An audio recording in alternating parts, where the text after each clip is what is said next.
Welcome to the FloTrack Podcast. This is episode 692. I'm Ryan Fenton alongside Ashley Tishins. Ashley, what's going on? Not much, it's just another week. Chicago, we have cross country going on. Just another week in the office. I don't know about that. We're episode 692, as I said, but we're first episode back since the Olympics. I think that maybe was August 11th. Yes, it's been a long time, almost 2 months. And it's our first show without your co-host, Olivia Ekpone. Can we get a moment of silence, please? Okay. You say there's not much going on. This is kind of a big deal. Liv's not here with us. I'm on the first podcast I've ever been on for Flo. It's a big day for you, for the pod. It's a How big day. How are you feeling? I know Liv's shoes are hard to fill, but I guess you'll suffice. Well, I'm never gonna fill those shoes, but as long as you're comfortable and you feel like you can actually have a conversation, then I think we're in a good spot. We've been doing the Hoka cross country ranking show. I think that's been going fine. It seems like so, but I feel solid. I think this is a good duo. Well, I'm excited to be here and on the show. So, but we are excited to be back. We're excited to talk with you guys about the Chicago Marathon this weekend. As Ashley mentioned, we've been talking a lot of cross country in our Hoka ranking show on the collegiate side. We also have a guest today, which we're really excited about, in Sara Hall. So I'm just running down through some of these accomplishments from our guest. Foot Locker national champ in 2000. I read that she was one of 3 women in history to win 4 consecutive California cross-country state titles. I did not fact-check that, so I'm taking the internet at its word. 7-time NCAA All-American at Stanford. 6-time Team USA member at World Championships. That's across the roads, across the marathon. That's across indoor track and cross-country. She's competed at 8 different Olympic trials races between 2004 and 2024. PRs in the half marathon of 67 minutes and 15 seconds. That was the American record at the time. Now is number 4 all time in the U.S. Marathon PR of 2:20:32, number 5 all time in the U.S. I think it was number 2 at the time behind Dina Castor. She's a mother of 4. She's age 41. It's just a long list of accomplishments. Yeah, really excited to have her on. But before we dig into Chicago, before we dig into our interview with Sara, we're going to take a quick break and hear about today's show sponsor. Today's sponsor of the FloTrack Podcast is Ketone IQ. Ketone IQ is a clean shot of energy with no sugar or caffeine. Ketone IQ is used by top Olympic athletes like Des Linden, Michael Andrews, to Ironman world champion Sam Laidlow, and also today's guest, Sara Hall. Ketone IQ has recently launched a supplement and research partnership with Team Visma Lease, a bike and top pro cycling team in the world as well. FloTrack listeners, be sure to scan the QR code there on your screen. You can save 30% off on your first subscription order and receive a free 6-pack of Ketone IQ. You can scan the QR code right there. You can also go to ketone.com/FloTrack to redeem that code. Clean energy and 30% off. Let's go. Right? I'm in. I love a good deal. We got a few here. I don't know if we're allowed to chug them on the show, but I might need it as we get midway through. But we do have a big race this weekend, World Marathon Major, Chicago coming up. It's the second to last of the year in the World Marathon Majors calendar. New York obviously follows it in November. This is regarded as one of the fastest courses in the world. Always has been. And if you look at what happened last year, it just kind of solidifies that. The late Kevin Kiptum of Kenya broke Eliud Kipchoge's world record last year, running 2 hours and 35 seconds. Amazing, amazing accomplishment last year. And then on the women's side, you had Sifan Hassan, who was 6 weeks after her crazy triple in Budapest at the World Championships, where she was 1,500, 5,000, 10,000, winning 2 medals there. She comes out and runs 2:13:44. I think it was number 2 all time. And so it just shows you how fast and competitive this course can be in Chicago. But we're here in 2024, Ashley. What do we expect? Are we going to see the fireworks we saw last year? Shoot, I was there in 2023 for the Chicago Marathon. When I tell you that was special and something I'll always remember, it's going to be hard to top that. Let's be real.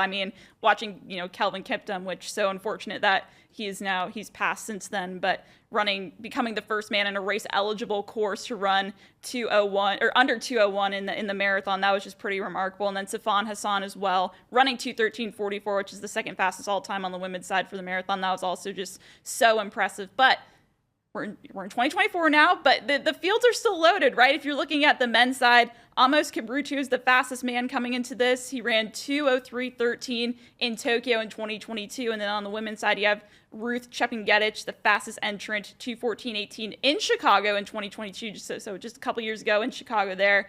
So, I mean, we're going to see some fast races still, right? Chicago is one of those where if you hit it on the right conditions, as we saw last year, like, you can run pretty darn fast. I mean, as long as you're not in a wind tunnel or anything like that, Chicago's the place to be. And then when you're looking too at the American fields as well, on the men's side, you're going to have Zach Panning, Brian Schrader, CJ Albertson. Those are going to be the top guys on the U.S. side. But then if you look at the women's field, that's where I'm really excited for the U.S. because you have just so many top names. Kira D'Amato, Betsy Sena, Sara Hall, Emma Bates, and that's just a few of them. And if you look down the list too, 14 Americans, I believe, that have gone under 2:30 before.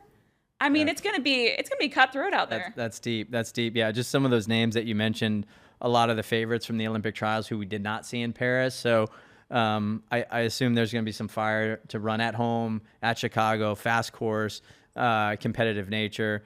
And one of those, as we mentioned, Sara Hall, who's with us today. So with that said, I think without further ado, we'll welcome Sara onto the podcast. So we mentioned some of her accolades at the top of the show, but also she's a two-time podium, I guess, honoree or achievement winner. I don't even know how to say that correctly, but 2 times on the podium at the World Marathon Majors. Her last one was in 2021 at the Chicago Marathon, where she finished 3rd. So really excited to have her on today.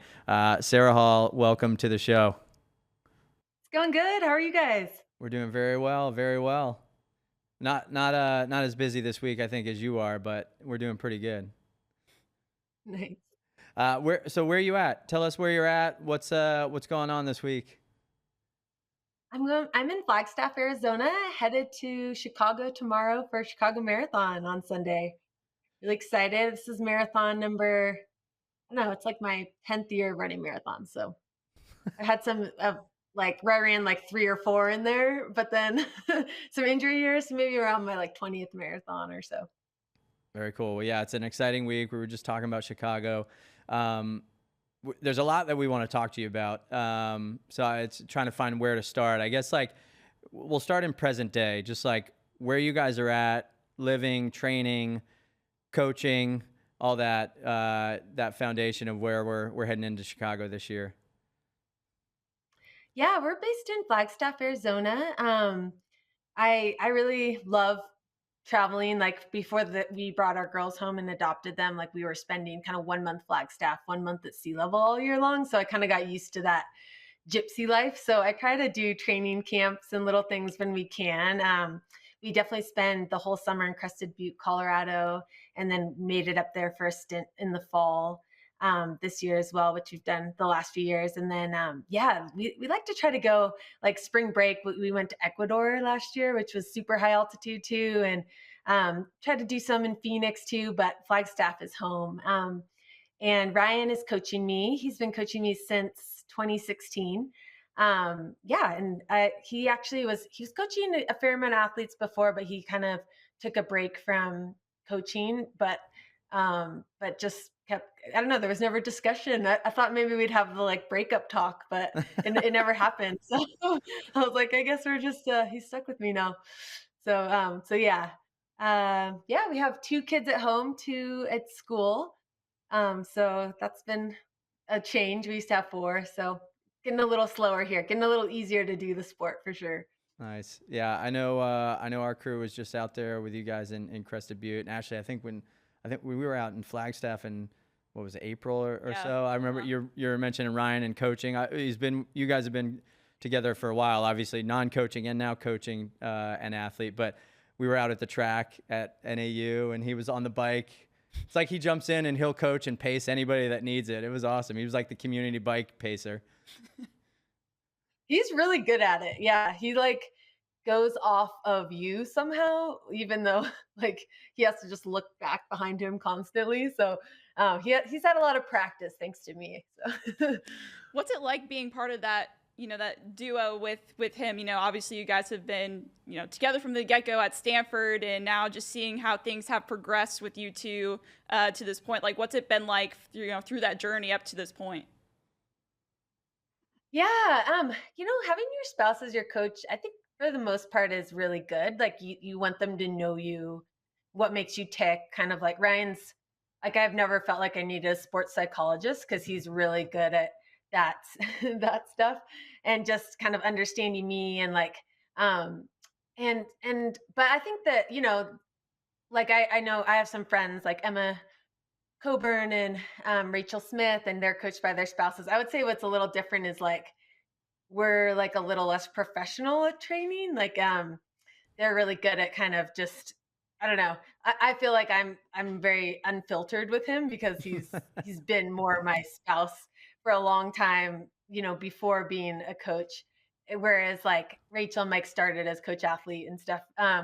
So like yeah, I think it's a little harder if you're disconnected to not bring that to training. Like but fortunately, yeah, that doesn't happen too much. It's kind of like 1% of the time. Obviously, Ryan also had, his career too. And I found this interesting note, and I want to ask you about this. In your bio for the Olympic trials marathon, I believe it was back in February. And in your bio, it said that if Ryan, who's, two-time Olympian and fastest marathon in U.S. history, hadn't been competing, you might have retired a long time ago, but instead you've had the best years of your career since, he retired in 2016. You've adopted your family. Like, talk to me a little about that, about how just, seeing those shifts as well, because obviously you both have had your own careers, and, how since that time you've really evolved in yourself as well. Yeah, I 100% would have retired if Ryan wasn't like setting American records at the time and stuff. I never really thought I would do this sport. This wasn't really like my dream. And I figured like the opportunity was there to do it because I'd done well enough in college. So I was like, oh, I'll do it for like a year or two. And but my dream was really to do development work in somewhere like East Africa. And so I thought that's just like I would live over there, like even right out of college. But yeah, Ryan and I dated all 4 years at Stanford and got married, and then this was his dream, and he, yeah, we were. So I felt like pretty stuck for a while up in Mammoth. We're in this like isolated mountain town, and I was like, this is not like what I envisioned for my life. But I still loved running. I loved competing. I just like I was struggling. Like I was having some success, but struggling on the track at the time quite a bit. And so yeah, I really like I was like, well, I can't do what I want to do right now. So I guess I'll just keep doing this. And like I said, I still like loved running and competing. It's just like I would have definitely like transitioned to doing that kind of work if it had been possible. But yeah, I'm really thankful now because by the time Ryan retired, I actually was like having a lot of success and really enjoying the sport like more than I ever had. And so it was funny because I was like, now I actually could do that, but now I want to keep going. And it's been, gosh, like 8 years since he retired, still going. And yeah, I feel like I'm enjoying it more and more like every year. And it's been 20 years now running professionally for ASICS. So that's pretty wild. It's funny how life can just evolve.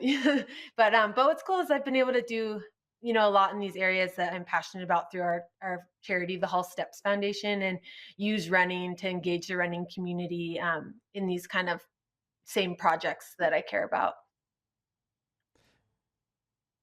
I'm just listening, and you're saying like, that the nugget that Ashley found right in the bio about like the retirement and all that. If Ryan hadn't been running, like where did that shift change? Like where was there a moment? Was there a result? Was there a specific race? Like when did it switch from like I'm doing this, but I would rather be doing something else to like, oh no, actually now I'm really enjoying this and I want to keep going? Yeah, it was really the marathon. My first marathon was really rough. Like it was at LA and it was like a 90-degree day. Of course, it's pretty challenging. And I was like race walking kind of near the end of that race. But actually that buildup had gone like really like I had really surprised myself. Like I thought it would be kind of like a one and done marathon. Like I'd really pigeonholed myself as kind of a middle distance runner. I really loved that kind of work and stuff, but I wanted to try a marathon, and but I knew what it took to be good at the marathon from Ryan, and like I did the same type of training he did, and loved it, and like did pretty well at it. And so even though that race was a disaster, I was like, no, I know I can like be good at this. Like I want to keep like mining that out. I think what's addicting about the marathon is it's so hard to have everything go, like you only get to do 2 a year, maybe squeeze in a couple more like me, but it's so hard to have everything go right. Or like maybe you got the weather day, but you had like a little niggle pop up with a few weeks to go. And so I think that just keeps you like coming back, because there's more potential there you've seen in training that you want to see come out in the race. And so yeah, that's kind of what's kept me going since then. Now, I know you mentioned, that first marathon that you had back in 2015, and I know you're kind of talking to us about, yeah, that was your first one, but to you, really, your true first marathon was in 2015 in Chicago, and again, you're going to be racing there again this weekend. Talk to me a little bit about that first experience in Chicago in 2015. I believe you placed 10th there, and maybe what you learned about yourself from that LA marathon, and then, finding success in Chicago, and then how that gave you some confidence going forward. Yeah, what I think about when I think of Chicago 2015 is actually it was like 2 weeks after we brought the girls home, or maybe even like 10 days afterwards. So that was a pretty wild time. We had been going back and forth to Ethiopia the whole year, kind of spending every other month there, which I found I really loved training there. I found I really responded well to that 9,000 feet altitude, which is why we go to Crested Butte, Colorado now, as well as the fact that it's like the most beautiful place in the world. But yeah, so that race itself, I think, was like, yeah, where I was at. I ran 2:31. The days of the normal shoes. Definitely not quite as fun as now. But yeah, I think I felt like, yeah, that was everything. But like I was excited to keep improving on that. And I think my next one was the marathon trials, which I dropped out of in LA, but then I ran 2:30, then I ran 2:28, 2:27, 2:26. So it was very much like I was just chipping away. Like I could take like a couple seconds off my long threshold pace and a couple seconds off my long run pace each build up, and I could see that translate to about like a minute in a race. And so that was really fun to just see that like really linear progress. As you're, I hear you talking about the training and the kind of that process and all those things. My mind is wandering of like, it's been almost 10 years of marathoning for you, right? And even now we're talking about a 20-year career on the professional side, right? How is training different today than it was 10 years ago when, you first started this marathon? And is it different? Like, have you had to tailor things to your body and all those things? What's that been like over the last kind of decade? Yeah, it's changed a lot. I think especially recently, I went through like an injury cycle after Worlds in 2022, where like a year in there, like there were more days I couldn't run than I could run. And that was really different for me because like durability had kind of always been my strength. Like I felt like for the most part, my body could handle like what I was throwing at it in training, or if it didn't, like my therapist Sean Ball could fix it really quickly. Or so like that was like I'd never been through something like that before, but kind of the rebuilding process I had to go through that of like changing my mechanics and getting out of patterns that I'd kind of always tolerated up until that point. Um, like it really actually running whenever I could run felt like the best it ever had. And so now I've just kind of kept doing a lot of that stuff. And a lot of now it's less for injury, getting out of injuries or like injury prevention, but more like for performance. And so a lot of what I do in training is that stuff. It's like in the weight room, it's like exercises at home, it's things like that maybe I should have actually been doing in my 20s. Like I wish I had. I think I would have been like a stronger, more efficient runner then. But yeah, so I would say that's been a big change. And other than that, I think, yeah, I think that I can handle, like, I'm actually just a lot stronger muscularly. Like, I think, um, yeah, in college we didn't really focus a lot on strength training and things like that, and we did as pros in Mammoth. Like Terrence got really into that, but I wasn't handling it very well at the time. So I was pretty beat up physically, and I think you kind of like I needed to kind of work through a lot of that stuff with my therapist Sean Ball before I could handle all the strength work. And so yeah, I would say like that's evolved too. Like I feel a lot more like robust as an athlete now. Um and that's like a big, yeah, big component of my training too. It's not just like the running and the workouts, but it's like all that the stuff outside of it.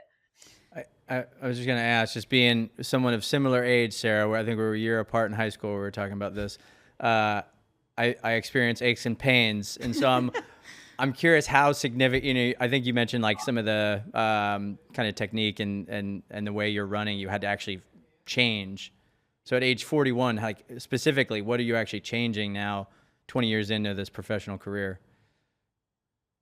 Yeah, it's like it's a long winded answer probably, but a lot of it is yeah, I think just trying to like focus on how your foot's interacting with the ground and getting like the right things turning on so that then up the chain like everything else is turning on well. And I think we have a tendency to kind of be rotated in different areas, like especially our femurs, so trying to like de-rotate those areas. And we all have kind of torque in our bodies, I guess is the best way to describe it. And it's like a certain human that's like natural to all humans, and it's kind of unwinding that a little bit, because it just gets attenuated by like lots of pounding from the mileage and stuff. And so yeah, that's my understanding of it.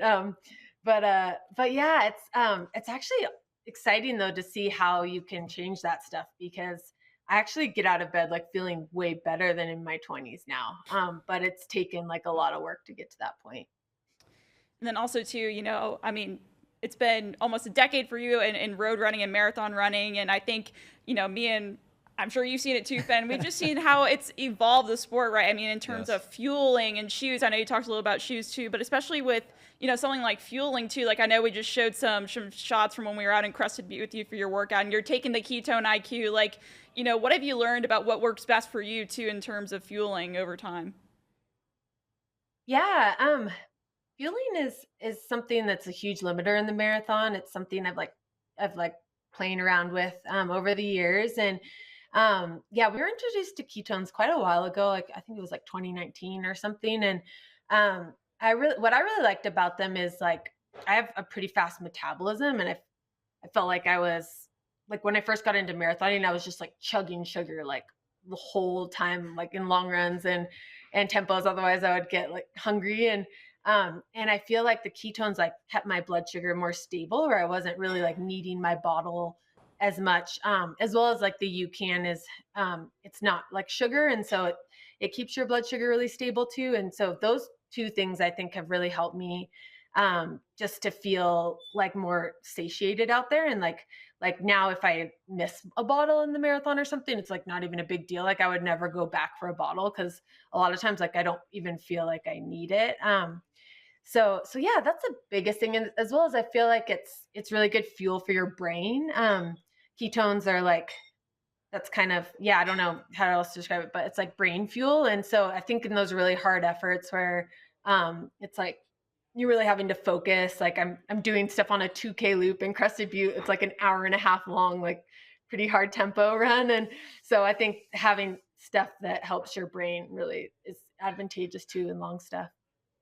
What's the I'd love to get your kind of fueling of you got Chicago this weekend. Like what is over the course of the 26 miles, like where are you getting your fuel, and like what are you having at those checkpoints? Yeah, I do the bottles every 5K that the race gives us. I guess before that I'll do UCAN with whey as part of my breakfast, because it's, yeah, like instead of like spiking your blood sugar like a lot of carbs, like it's going to give you more like hours of energy. And so that'll be part of my breakfast along with like bread and stuff. And then I'll do ketone like before, like after I warm up, like as I'm putting on my flats. Um, and then out there, yeah, it's UCAN. I'll put ketone in my bottles too at certain spots. I used to do it in all the bottles. Like I would just mix it in with my drink mix and put it in all of them. But now I'm more like I'll just put it at kind of every half hour or so. Um, and then I really like to have ketone afterwards too. It's a really good thing to having that alongside like carbs and protein is like the best for recovery. We have a coworker here at Flow that's like he's getting ready for a 50 miler, and so I was talking to him last week just about he's like really trying to figure out his fueling and just talking about how every run he's experimenting with different things, every big run, right? And so you've obviously been at this for a while, but like how long did it take you to get that formula that worked for you in a race, whether it was a race or like a big workout, or how long did it take for you to experiment and different trials you had to go through to get there? Yeah, well, I've always had like an iron stomach, so Yeah. it wasn't really a problem of trying to find things that my stomach could handle. Like I think for a lot of people, like UCAN is like they're not really able to handle like sugary gels, but that actually is something they really like. But for me, like that was never the problem. Like I could just even in Ethiopia, sometimes if I forgot my bottles, like I would get just like Fanta on the side of the road and like drink that, and I was like, actually I really like this. But yeah, I was like maybe the back to like the flat Coke, like Yeah. the old school marathoners. Yep. But yeah, so I think it was really just trying different products. And then now like yeah, practicing a lot in training, but now I don't even need to practice in training because I know I'm going to handle it well out there. So I'm a little more relaxed about my fueling. Like I go by feel out there. Like I don't finish all my bottles. I just like take what I feel like I need. And yeah. At this point, I think, looking at where you are in your career and just I feel like you could probably say this too from where you've seen it just evolve over time working here is, I mean, U.S. women's distance running on the marathon side is just, I mean, it's through the charts, right? I mean, I think we've seen that especially over the past few years. And you've been a part of that conversation. You've competed at world championships and you've podiumed at world major marathons. Like for you, like what's it like to be a part of that? And then what have you seen from, all the other women around you trying to, I guess push the barrier a little bit for U.S. women's distance running? It's really exciting. Yeah. I think what's cool is like when I was first starting my pro career, like it was really rare to run into your 30s at all. Like usually women kind of did it for a few years and then it was like, okay, you've had your fun, like go have your family now. And like people didn't come back, and it was like, it wasn't, now it's awesome because like, yeah, Betsy, Kira and I in the race on Sunday, like we all have kids and Kira, I think Kira's a master's now. Like I think she hit 40, or at least she is soon. And so I think that's cool because yeah, at the time there was no one, I didn't have any role models of people like doing this in their 40s. And so yeah, I think it's exciting to see. I think women can keep getting better, especially later in age. And it's like fun to like be a part of that group, like pushing like how good can we be, like how long, and then knowing that kind of the next generation is seeing that and like seeing what's possible. Talking about just running into these later ages, like one of my first experiences at FloTrack, I was still living in Boston. It was before I moved to Texas, and it was when the 2008 U.S. Women's Olympic Trial was in Boston, right, that Boston Marathon weekend, and so obviously big story around everyone trying to make the Olympic team, but the other kind of sub story within that was Joan Benoit Samuelson running at the Olympic trials again. And so at age 50, she runs 2:49:08. She sets I think it was the US 50 plus record at the time. And so I was, as we were kind of looking at things for you today, age 41, and and you're still like deep into this successful career, that I thought of that, and I was curious, like how you look at someone like Joni at age 50 at the Olympic trials, and like, are you aspiring to get to that point where you're still competitive at age 50, like she was showing us back then, or like how do you look at that when you hear about Joni at that age? Yeah, that's right. I forgot Joni was always an example of someone pushing that You just weren't at the leader. marathon yet, so you weren't even thinking about it. Yeah, no, definitely not. But yeah, I don't know. I guess I never like thought I would get into like masters competitions and stuff. Like I haven't gone to any kind of masters event. I think I've always tried to like still be competitive like overall at this point. But yeah, I think I just follow like what I'm excited about. Like I'm definitely a competitor and I think I'll want to keep competing throughout my life, like whether it's on the trails or like ultras or, I think whether I'll approach it with the same intensity and do all the same exercises I'm doing right now, probably not, like I think like I'll always run though. Like I love running and but yeah, I could definitely see myself like at Boston trying to win my age group at like 80, blowing out, whatever's cartilage in my knee like that day. And I could definitely see myself being that person for sure. But we'll see. So what's the reception for you though? Now that you're one of those women that's inspiring this kind of younger generation, what is the reception that you're receiving at these races?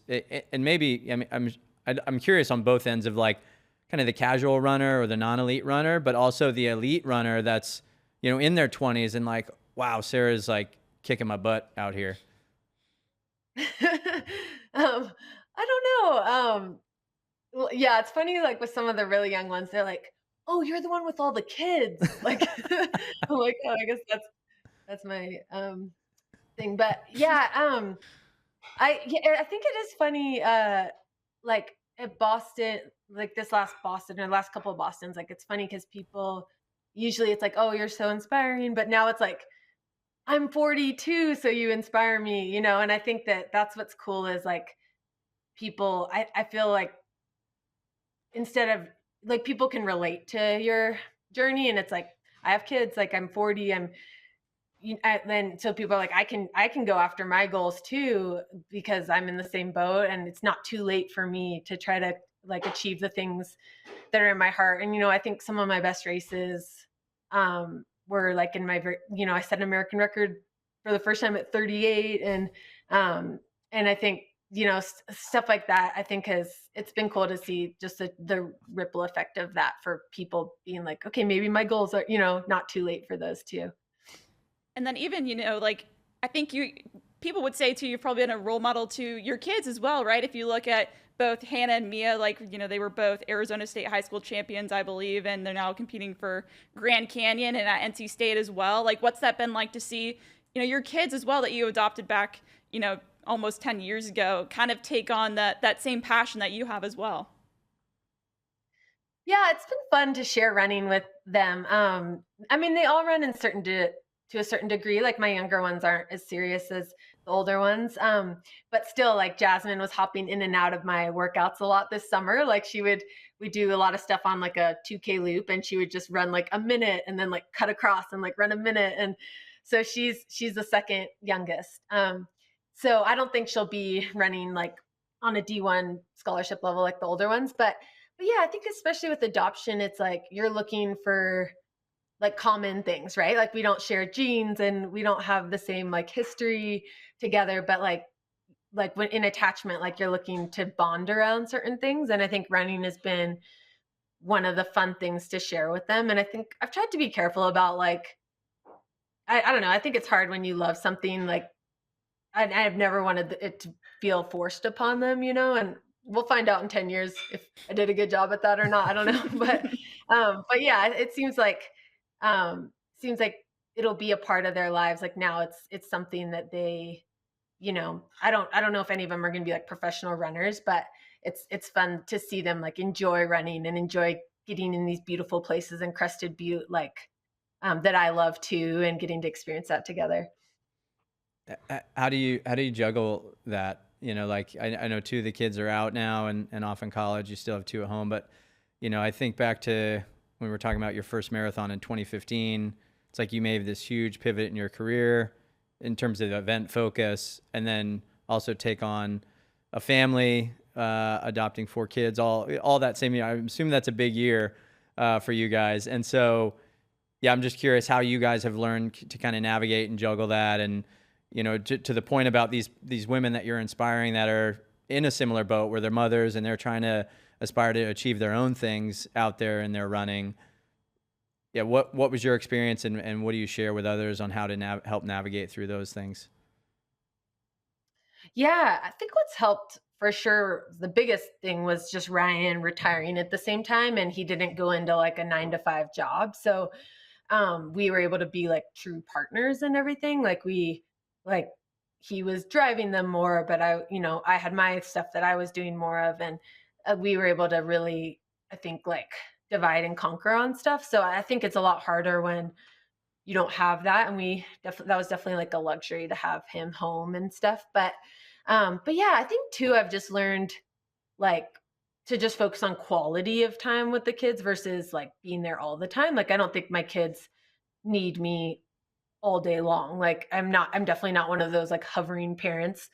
And I think we focus on like having fun together. Like my number one goal is like how do I enjoy my kids like the most, and so that's like what I focus on. And I think that's like what the biggest, it doesn't take like, yeah, being there. I can still go train or I can still go race for the weekend, and it's like that doesn't get in the way of that. And so I think, the mom guilt is tough for sure. Like I think you do, like I was just in Crested Butte for 2 weeks with Ryan, and so that's like a long time to kind of be away from your kids. But like, yeah, you realize like they're fine. And actually like the absence makes the heart grow fonder for all you guys. Like it's good to miss each other once in a while and stuff. So I think just, yeah, kind of letting go of some of those mom guilt, like stereotypical things, and just trying it out and seeing how it goes.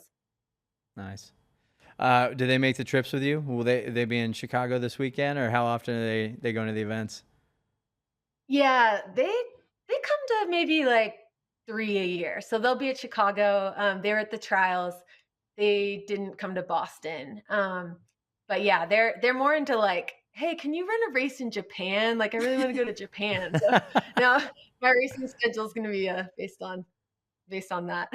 Sounds like you got to add the Tokyo Marathon then to your calendar for next year. So They would love that. are there any things in Chicago they're particularly interested in doing, like a deep dish pizza, see the bean? Like what's on the what's on the schedule there outside of the racing? They'll be getting pizza. I booked them the architectural tour, which from the water is really cool. I've done that. It's a really cool way to see the city. And so, yeah, I think that probably some Navy Pier roller coasters and stuff. I want to actually talk about Chicago here in a minute and about the race. But before we get there, just kind of, looking at, again, this kind of body of work, this career that you've had, there's a memory that I have of you. One of my first memory of Sara Hall, who was Sarah Bay at the time. And so I was a high school kid, made it to my first national meet. And I remember seeing, it was always like the time of Die-Stat, right? That was when Die-Stat first came. And so I was in Maine, you guys are in California. And so you'd see these names on the list of, just top marks in the nation, right? And so I show up and we see Dathan and Ryan Hall and all these guys. And Ryan had come to Maine maybe that year, I forget, to run a 1500 back in Maine or something like that. So we got exposed to you guys from California specifically. And I remember seeing I think you were in the 2 mile at the national meet in North Carolina. It was at NC State.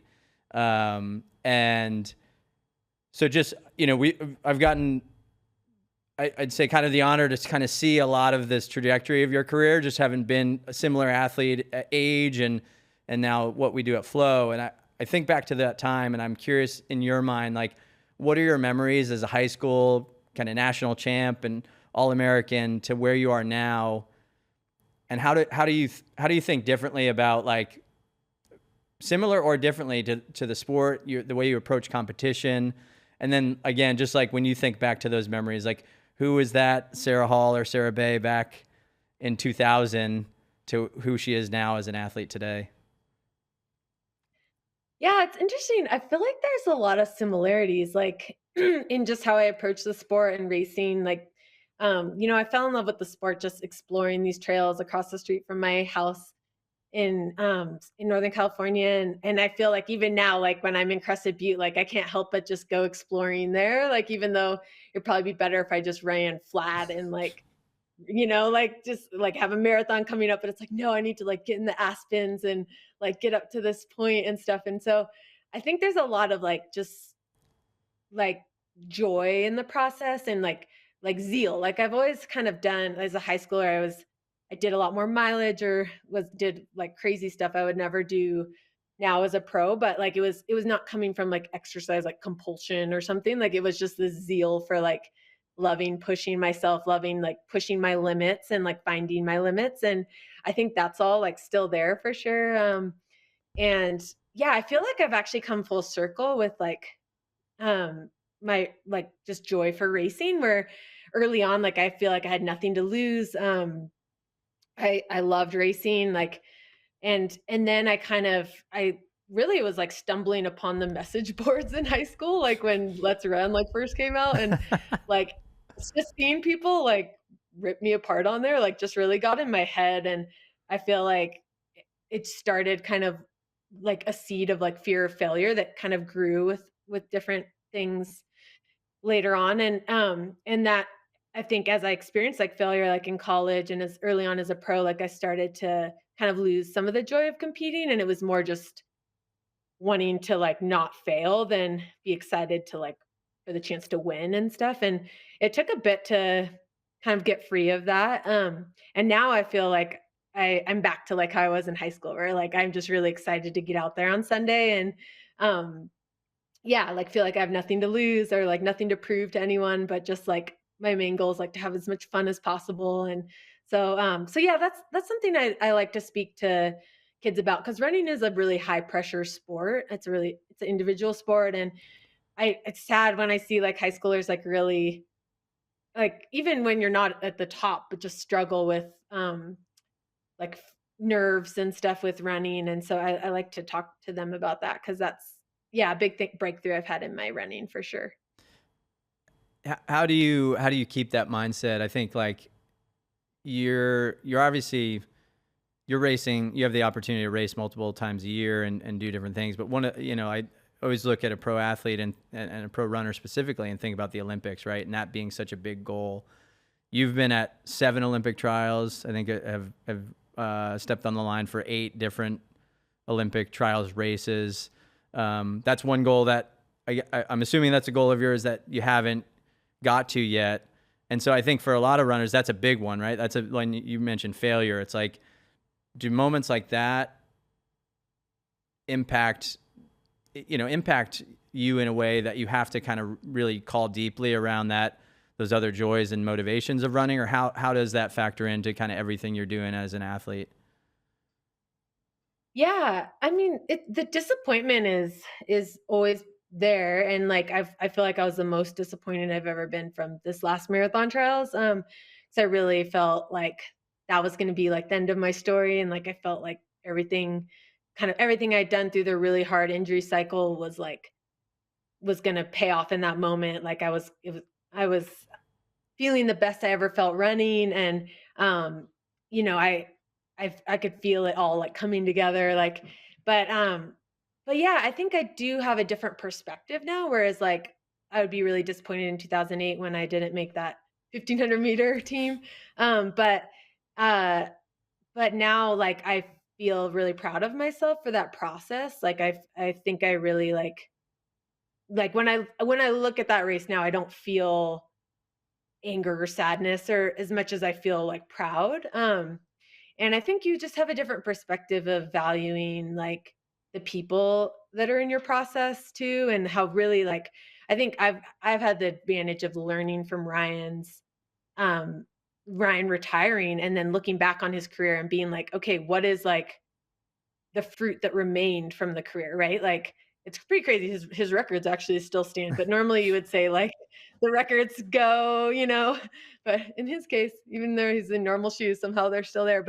Um, but like I think what his big so it's kind of like someone dying, right? Like what are your deathbed regrets? Like I feel like I've been able to see his deathbed, like for him it was all about the relationships, And so I've been able to just be more intentional now of being like, yeah, like that is the best part of the sport is, and being like, as someone that's not on a team right now, like trying hard to cultivate those, like really lean into like whom I'm sharing the journey with. And then you look back at the trials and you think about the people that helped you get to that point.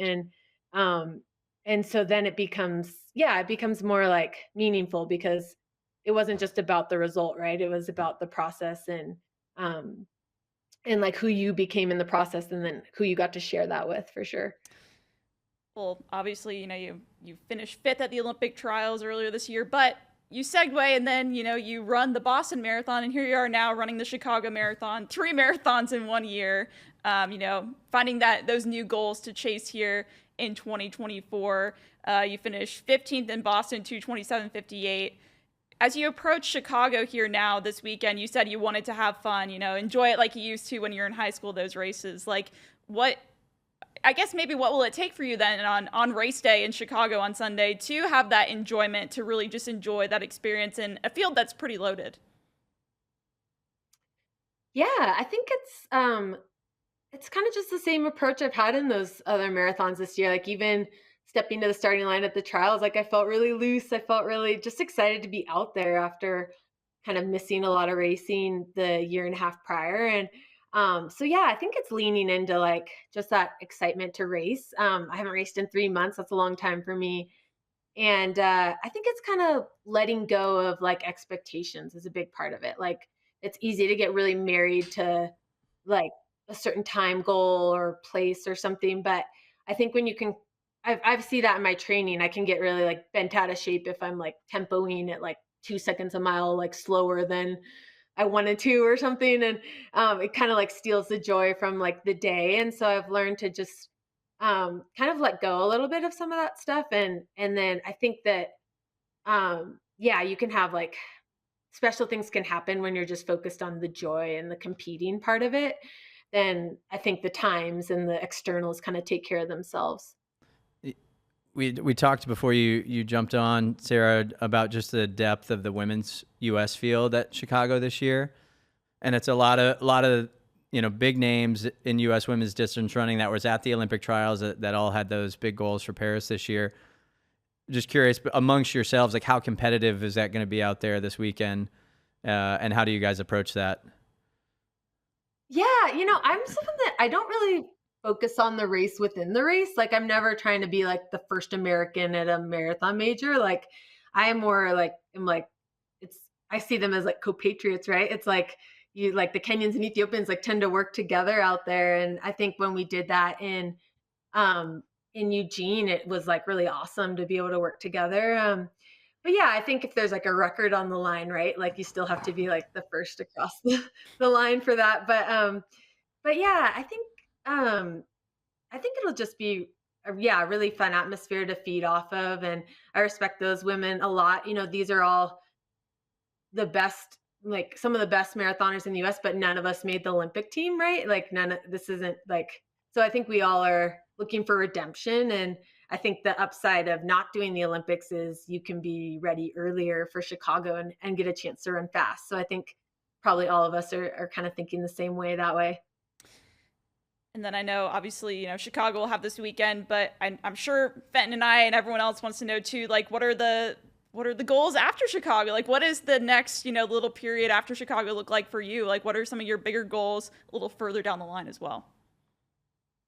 Yeah, I have some ideas, but I think it's really going to depend how the race goes and what we're feeling is next. But yeah, I just feel really excited to like for my next build up to keep doing this. Like my body's like feeling the best it ever has running. And I feel like it's kind of, I just keep going to like the next level, like working on my mechanics and now for more of like a performance standpoint. So I think this was the first build up. I didn't miss a day of training since London build up in 2020.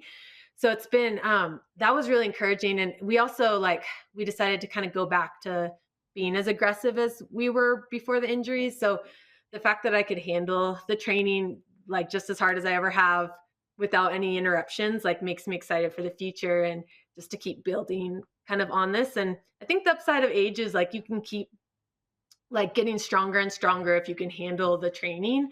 So yeah, it's really like, yeah, just continuing to build on it, continue to have fun, and yeah.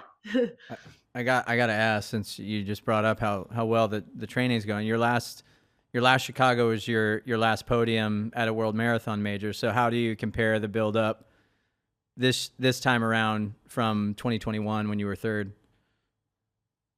Yeah, I would say different. Like my workouts were better in my 2021 build up. I struggled early on in this build up to kind of run times I'm used to having. For a number of reasons. I think like I tried to like rush back into the track after Boston because I wanted to try to do the track trials, but I didn't really come off Boston and got COVID in there. It was like just a combination of things. And so yeah, it kind of took me a while to like myself in workouts this one, but in the end I was running times similar to the buildup I did up there before the London Marathon. So that makes me excited because that actually was a better race than the Chicago 21 race for me. So I think, yeah, it was different, but also my Chicago buildup like felt like a lot more stuff was popping up. Like I got injured, like sitting at a wedding, like no joke. So I feel like my body's handling the training a lot better than that buildup for sure. So we need to get you off of that couch pretty soon here. Yeah, that's why I'm moving around. Keep moving. So just, Ashley's asking about like kind of looking ahead and what's ahead. I want to one more thing along those lines. I hear you mentioned something about your story, and you thought, the trials would be kind of an ending to your story. I hear you guys talk about seasons a lot in your life and different points and transitions that you guys have been to. Like, with the trials kind of not happening the way that you guys you had envisioned or hoped it would, like, what does that mean for your story and kind of this period of your career, this next stage in your career? Like, are you looking ahead in general of like, hey, how long do I want to continue this? There is another Olympics coming here in LA.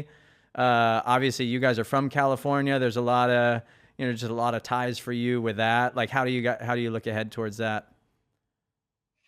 Yeah, I think it's really just like being present and taking it like a year at a time. I think, like I said, obviously I never would have thought I've been doing this for 20 years. And so I've kind of stopped like putting limits on myself of like, oh, I definitely wouldn't be there for 2028 because who knows? Like, I mean, yeah, definitely like training feels the best it ever has. And so it might be possible. Like it's definitely like, yeah, that would definitely be like pretty impressive. But yeah, the sport's never really been about the Olympics for me. So it's like a lot of people kind of retire at the Olympics but that was never like a thought of like, oh, okay, we got through Orlando. Like that's it. Like, I think too, because like we're not putting, having a family on hold. I think that can be one of the things that's like, okay, I'll have a baby after the games or something like that. But yeah, it's really just like what I'm excited about in the moment. If it feels like I want to keep like mining out what's in there and like see what's possible, then yeah, I think we'll just keep going for it. But I could also see transitioning at some point to kind of some of these things I was originally wanting to do with my life, like just do more with our foundation in Ethiopia and stuff like that. Cool. And have you guys made steps for that? Like what would happen next with the foundation and where you guys would take that?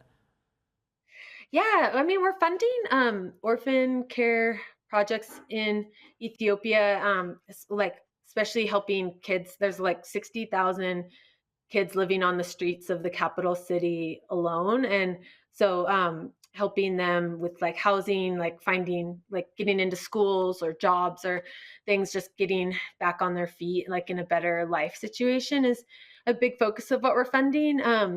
But yeah, I would like to do kind of more of the work like hands-on in the future, as well as like I would love to like bring like groups of runners over there and do like training in Ethiopia and some of these places I love so much, but also like seeing the projects. And I think just helping people like catch the vision of what is happening, because I think what really shaped me was seeing extreme poverty at a young age. And, obviously we know that it's going on, but there's something different about like really being there and seeing it, I think is really impactful. So yeah, I would love, maybe you guys can come with me one of these times. Let's go. I'd be down. So that'd be awesome. Well, we will set, I would love to set something up. I mean, we got the chance to go to Addis Ababa in, I think it was 2009 or so, when Hailey was still competing. And so obviously a much different trip than what you just described, but that was one I didn't get to go on, and it's one I regret not raising my hand to make sure I was on. So it's something, just going over there and to Africa, Ethiopia, Kenya, obviously with a running background, a dream to see those places. And so would love to try to make that happen. It's a special place for sure. Yeah, I would definitely piece of my heart is there for sure after spending so much time there. Well, Sara, we know it's a busy time for you, and took an hour out to talk with us, so we really appreciate it. We're excited to see how things go in Chicago for you this weekend. We're excited to see how everything goes with the foundation for you and Ryan, and also with your family, getting to watch your girls now on the collegiate scene. Anything else that, before we let you go, we can let fans know for this weekend? Are you going to be out there anywhere? Any activations they can come meet and greet Sara Hall? Yeah, I actually don't. It's kind of surprising. I'll be at the press conference. I know I'm going to be dialed in. Just the press conference. Actually, I haven't gotten my full schedule from them yet. So stay tuned. I'll put it on social if I am, but otherwise I'll see you out on the lake path. Awesome. Well, thanks so much, Sara. Great. Best of luck this weekend. Thank you. Great interview there with Sara Hall, Ashley. Just listening to her talk, thinking about her career, how long that's been, and how, it feels like she's really doesn't have an end in sight. Like one of the things I thought about was just when I brought up Joni and like Joni being 50 at the Olympic trials, and she was like, man, I didn't even think about that. It's like she's becoming kind of that in U.S. women's distance running, age 41, 42, out there kicking butt, ran 2:20 just 2 years ago. Pretty amazing and inspiring to see her where she's at. Yeah, and I think the other biggest takeaway I had is, she's saying that, hey, like for a while she didn't always enjoy racing, right? But now at age 41, she's enjoying it like she used to back when she was in high school. She's finding that love, she's finding that excitement. Every time she steps on the line, she's excited to see how she can do. And at this point in her career, I think it's just, having that perspective, I think is just really important. And I think she's being a role model, not only for others within the elite crew, in the U.S. for women's distance running, but for those who are aspiring to be up to that level and beyond. So I think that's just been really inspiring to see as well. Yeah, very cool. But that about wraps it up for this week's show. Welcome back. It's great to be here with you. Yes. We made it through. We did. We made it through. Yeah, we'll have to tell Liv everything is okay. We still want her back as maybe a guest host at some point. Do you think we can get her back? She's at A&M. She's just down the road. She's down the street. I would be down. I'm not taking no for an answer. So. But anyway, it was great being here with you. I think before we go out, obviously, like, subscribe, watch the show wherever you might watch your podcast, whether it's video or audio. But also Chicago this weekend, as we've been talking about, you can watch that also on Flo. Yes, you can watch that live in Australia and Canada on Sunday in Chicago. And then also I'll be on the ground, grabbing all the interviews and covering it in real time. So be sure to follow all of our social channels and stay in tune with the site for all that coverage from me as well. And as we set you off to go, we'll leave you with a gift. You may saw some clips during that interview if you're watching this on video. But tomorrow, be sure to tune in for a special Workout Wednesday with Sara Hall, where we followed her for a 15-mile tempo. Towards the end of this build-up to Chicago, one of her marquee workouts leading into this race. Our own Brian Dybel was out there in Crested Butte. So take a look at this teaser. Full workout will be out tomorrow. And until next time, thanks for tuning in, and we are out. Good job, guys. Looking good. So we're here in Gunnison, Colorado, 2.5 weeks out from the Chicago Marathon, and we are at 7,700 feet. Third of the way through, yep. Nice, guys. Good job. Definitely the thing I'm most excited about this build is that I haven't missed a single day of training. I feel like after this build up, like my best marathons are ahead of me, and so that's really exciting. Good job, guys.